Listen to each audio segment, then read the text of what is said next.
The OnePlus Nord 2 is finally official, and in this video we're going to be putting it up against its bigger brother, the OnePlus 9, looking at all the key differences side by side, including camera samples, SuperSaf style, really to see if it's worth spending the extra £230 on the OnePlus 9 or saving that money and going for the OnePlus Nord 2. Right, now let's initially start off with the displays. So both devices do have, I'd say, relatively similar looking displays. We've got small bezels with a punch out. However, the OnePlus 9 does have smaller overall bezels. We've got a bit of a chin on the Nord 2. Not something that I think is going to be a big deal for most people, but something to bear in mind. We've also got a slightly larger display on the OnePlus 9 compared to the Nord 2. And although both devices do have AMOLED technology, we do have some key advantages on the OnePlus 9. So we've got, firstly, a higher refresh rate, 120 Hz versus 90 Hz. Now, 90 Hz is still really good, but you're just getting a bit more of a smooth experience on the OnePlus 9.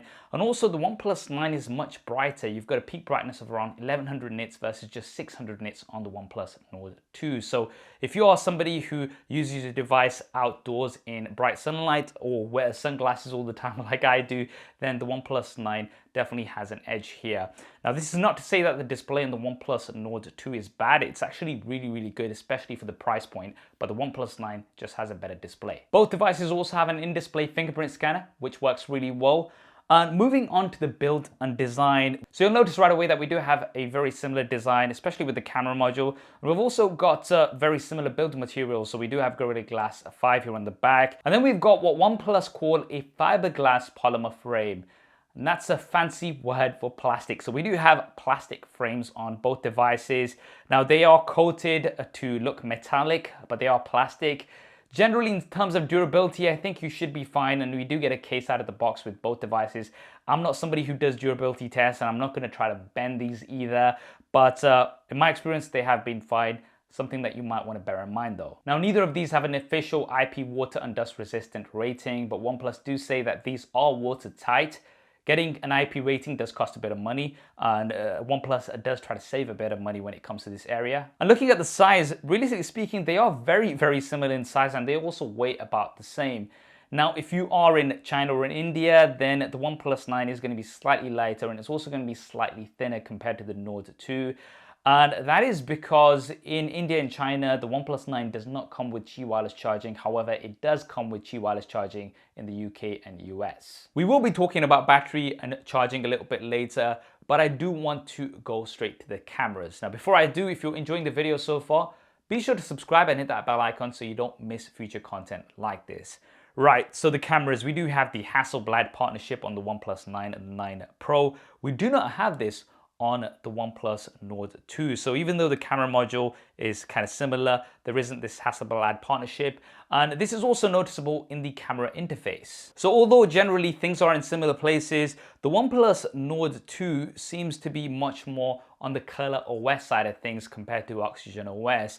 Now remember that OnePlus has now been taken over by Oppo, its parent company. So we were bound to see a few of these changes coming to the newer devices. And this is something that's very obvious here in the camera app anyway. And because we have the Hasselblad partnership on the OnePlus 9, we do get this big, large red shutter button. Right, what about the cameras themselves? So we've got a very similar camera setup on both devices. We've got an ultra-wide camera, we've got a primary camera, as well as a 2 megapixel monochrome camera. Now, in my opinion, the 2 megapixel monochrome camera is really there just to have an additional camera. So you could say that you've got a triple camera setup. It's not something that I personally find useful, so we're not really going to be looking at that. We will be looking at the other cameras, however. Now, what's interesting is that the primary camera on the OnePlus Nord 2 is using the same sensor as the ultra-wide camera on the OnePlus 9, the Sony IMX766. This is the same ultra-wide camera sensor that we've got on the OnePlus 9 Pro as well. Right, now let's take a look at some samples. So both actually do really good in good light. So the primary cameras do go head to head. And I actually found that the OnePlus Nord 2 had better overall dynamic range. You can definitely notice this in this example. If you look towards the shadow areas, we've got a lot more detail on the OnePlus Nord 2 versus the OnePlus 9, which was quite a bit surprising for me actually. Now we do get a bit of a processed look on the OnePlus Nord 2. Colors are quite saturated. This is the result when you have AI scene detection on. If you do switch this off, then the colors are not as vibrant as you can see in this example.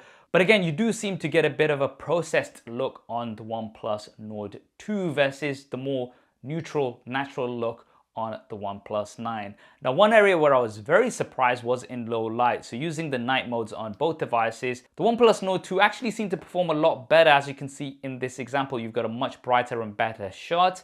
And testing out indoors, you've got a much brighter shot, but you can definitely see a lot of processing on the Nord 2. But overall, you are getting brighter low light images on the Nord 2. So this was a bit of a surprise to me. Now, when it comes to the ultra wide camera, things are again interesting. Initially, at first glance, the OnePlus Nord 2 once again seems to have better dynamic range. But when you do examine the images closer, the ultra-wide camera on the OnePlus Nord 2 is very, very soft. Like if you do go in 100%, you can notice this difference. Here's another example. If you look towards the car, the tire of the car, the wheel, it's so soft in the OnePlus Nord 2 compared to the very crisp looking image on the OnePlus 9. Now, to be honest, this is something that I was expecting. As mentioned, the ultra-wide camera on the OnePlus 9 does have the same sensor as the primary camera of the OnePlus Nord 2. Now, another advantage that you get on the ultra-wide camera of the OnePlus 9 is the ability to shoot macro images. So it's going to refocus and give you some very good looking macro shots. This is something that you can't do with the ultra-wide camera of the OnePlus Nord 2. So the ultra-wide camera, in my opinion, easy win for the OnePlus 9. Although the primary cameras, it's arguable, and I did seem to prefer the OnePlus Nord 2 a bit more. For video, I think both take good quality video, but the OnePlus 9 does get the advantage because it does have up to 8K video recording, as well as 4K up to 60 frames a second, whereas the OnePlus Nord 2 only has up to 4K 30 frames a second from the primary camera. The ultra-wide camera, the video, I mean, it's an easy win for the OnePlus 9. You've got up to 8K, whereas on the OnePlus Nord 2, you've only got 1080p. And honestly speaking, the video from the ultra-wide camera of the Nord 2 is quite a bit of a mess. There's really no stabilization, as you can see here. So it's, in my opinion, not very usable. I think the ultra-wide camera is just there to have that additional camera. It's not something that really competes. Now for selfies, you do have a high resolution on the OnePlus Nord 2. And here are some examples. I think both do a pretty decent job. Some differences in color, and you also get good dynamic range in images. Portrait mode also seems to work pretty well, but when it comes to video, it's not so great. You may have heard me complain about the OnePlus 9 and 9 Pro front-facing cameras. This is the same case with the OnePlus Nord 2. The dynamic range is pretty much non-existent. As you can see from this example, the background is completely blown out. Now, the OnePlus Nord 2 does have a wider angle of view, however, compared to the OnePlus 9, which you may prefer. Now let's move on to performance. So OnePlus has actually opted to go with MediaTek, not Qualcomm, for the Nord 2 this time. And we've got the MediaTek Dimensity 1200 chipset, which is a very capable chipset. However, it doesn't quite live up to the flagship Qualcomm Snapdragon 888 chipset that we've got on the OnePlus 9. So you are going to get overall better performance on the OnePlus 9. You've also got faster LPDDR5 RAM on the OnePlus 9 compared to the LPDDR4X RAM on the OnePlus Nord 2. Now, this is not to say that the OnePlus Nord 2 is going to be bad by any means. It's very capable. In my testing, it's really good also for gaming. You're just going to get that additional performance with the OnePlus 9. Now, for software, we do have Android 11 with Oxygen OS on top. I really like Oxygen OS. We do have some slight variations I've noticed, just some slight positioning here and there that's different. And obviously the camera app, which we talked about earlier on, which is different on the OnePlus Nord 2. So it does look like OnePlus is going for more of a merge with Color OS going forward. Right, now I did say we're going to come back to the batteries. So we have the same size 4,500 milliamp hour batteries on both devices, and they both actually did last me all day. However, I did find that the OnePlus Nord 2 did give me slightly better battery life, around 10 to 15%. Now, this may be because it's got a lower refresh rate and also because it's using a different chipset, but this is a newer device, whereas I've had the OnePlus 9 for quite some time as well, so that might have a factor towards it. But generally speaking, I'd say both of these have very good battery life. For charging as well, both come with 65-watt charging included out of the box. Now remember, having a charger included is considered a bit of a bonus these days. And not only are you getting a charger, you are getting a 65-watt charger. That's going to get you from 0 to around 50% in 30 minutes on both devices, which is great. As mentioned earlier on as well, the OnePlus 9 does have Qi wireless charging supported, 15 watts in the UK and US, not in India and China. We don't have any form of wireless charging on the OnePlus Nord 2. Right, for the speakers, we do have stereo speakers on both devices, one in the earpiece and one bottom firing, and both of them do get pretty loud. I would say that the OnePlus 9 does get the edge. I just thought it was more crisp, and it also has support for Dolby Atmos. Finally, we're going to look at the pricing. So the OnePlus Nord 2 does start at a very competitive £400 here for the base model. If we look at the equivalent OnePlus 9, same storage, that is at £630. So that's £230 more. So it's almost like 1.5 Nord 2s. Now granted, the OnePlus 9 has been out for a couple of months and you may be able to get a better deal on it, but you're going to be paying significantly more for the OnePlus 9 compared to the OnePlus Nord 2. Is it worth spending that extra money on the OnePlus 9? Well, what are you getting for that extra money? You're getting a better display with the higher refresh rate, the brighter display, you're getting the better overall performance.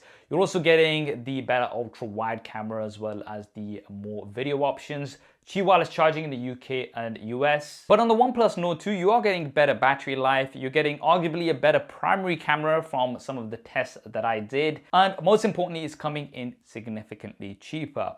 If you were to ask me, I would say that the more compelling option is the OnePlus Nord 2 coming in at that price point. It goes back to what OnePlus was really about initially, the flagship killer. Sure, you are making some compromises, but you're getting a very capable device for around half the price of other flagships. That's what I think anyway. What do you guys think? Do drop me a comment below. Let me know your thoughts. If you want to pick one of these up, I'll leave some links down in the description as well. I hope you enjoyed this video and found it useful. If you did, then do smash that like button for me. And if you haven't already, then be sure to subscribe and hit that bell icon so you don't miss any future coverage. Thanks for watching. This is Saf on SuperSaf TV. I'll see you next time.